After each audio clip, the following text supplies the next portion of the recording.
Hello, kamusta mga boss? Welcome back muli dito sa ating munting channel, ang Kanta Kwento. Alright, palakpakan muna tayo ngayon. Mga kwento, panigurado, interesado ang lahat ng Geromantics at ang mga humahanga kay Sir Jerome, no? Dahil ngayon, re-reactan natin ang unang kinanta niya dito sa RJ Bistro. Kagabi lang to mga kwento, 19th, kung di ako nagkakamali. Nagkaroon dyan ng Elvis extravaganza. Kumbaga dito mga kakwento, 7 silang Elvis dito. 7 silang Elvis dito, pero isa lang ang namayani sa lahat. Syempre, walang iba kundi si Sir Jerome Bardome. Kaya re-reaction na natin to, panoorin natin. Hindi ko alam kung ano yung unang kinanta niya rito, basta inano ko lang to, pinili ko lang. So, bago nga natin i-start to mga kwento, syempre subscribe, hingin ko muna ang subscribe nyo dito sa ating munting channel. At road to 100 na tayo. At syempre i-comment nyo rin kung taga saan kayo para malaman natin kung hanggang saan nakakarating ang video natin o content natin na to. So huwag na nga natin patagalin pa, punta na nga tayo dito, let's go. Ito yon, Elvis Extravaganza 49th death anniversary ni Elvis pala, no? Palakpakan nga natin ang napaka-usay na Elvis Presley nito, 49 death anniversary. So yon. So let's go, play na natin to. Anong unang kakantahin niya rito? Kakatapos lang nung 6 dito mga kwento, siya yung pampito na Elvis na magpe-perform dito. Kaya talagang panis sa kanya lahat. Pero syempre mga friends yan, mga tropa-tropa yan. Kumbaga mas sinahanga lang natin si Sir Jerome kaysa sa kanila. Alright, so let's go. Huwag na nga natin patagalin pa. Let's go, let's play.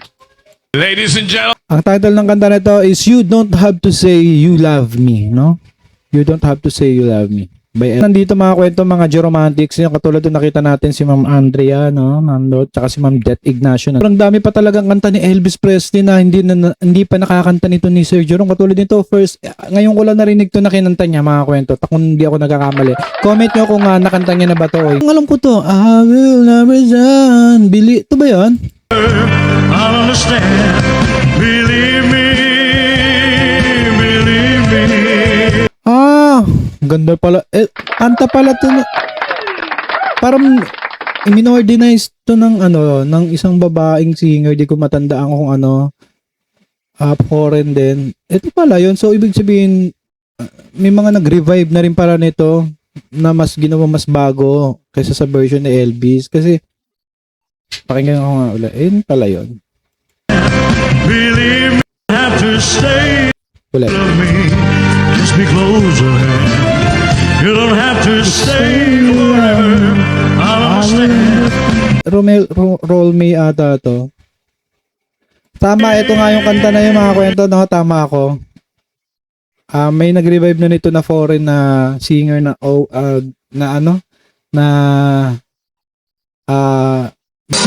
just a memory. Life instead and so you don't have to say you love me. Just be close. Comment yung mga kwento kung nakanood kayo dyan, no? Sa RJ Bistro dyan sa Dusit, no? Sa may Makati, Ma'am Andrea. Shoutout kay Ma'am Andrea at si Ma'am Bioli. Dear, believe me. Oh, believe me. So much. Very tight. There's so much. Hey. Yun. So yun muna mga kwento. Ang masasabi dyan sa You Don't Have to Say You Love Me, no? Sino nga kumanta nun ba sa may babae? No, comment sa baba. Ang galing.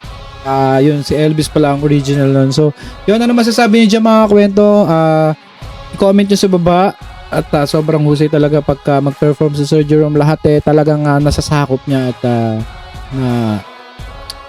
papaindak niya. So, yun mga kwento. Maraming salamat kung umabot kayo sa part ng video natin ito. At comment nyo kung taga saan kayo para malaman natin kung hanggang saan nakakarating tong video natin na to. At syempre, subscribe, no? Like, share, and subscribe po dito. Road to 100 na tayo. At search nyo lang sa Facebook, si Ma'am Cristina Ignacio, meron siyang si Sir Jerome, meron siyang paparating na concert ngayong September. Alright? So, yon. Maraming salamat mga kwento. Ano man sabihin dyan, kita-kita tayo sa comment section. At yun, hanggang dito na lang tayo. Muli, ito ang Kanta Kwento na nagsasabing mabuhay ang talentong Pilipino. Let's clap our hands. And see you on the next vlog mga kwento. Maraming salamat. Thank you and goodbye. At sana mga kakwento ay mag-join kayo sa ating membership. Ito'y 25 pesos lamang upang ma-access nyo ang ating mga special emoji para sa comment section at mga early access sa ating mga content at marami pang iba. Salamat na agad mga kakwento. Salamat sa pagsama sa akin hanggang dito sa dulo ng ating kwento. Muli, ito ang Kanta Kwento na nagsasabing mabuhay ang talentong Pilipino.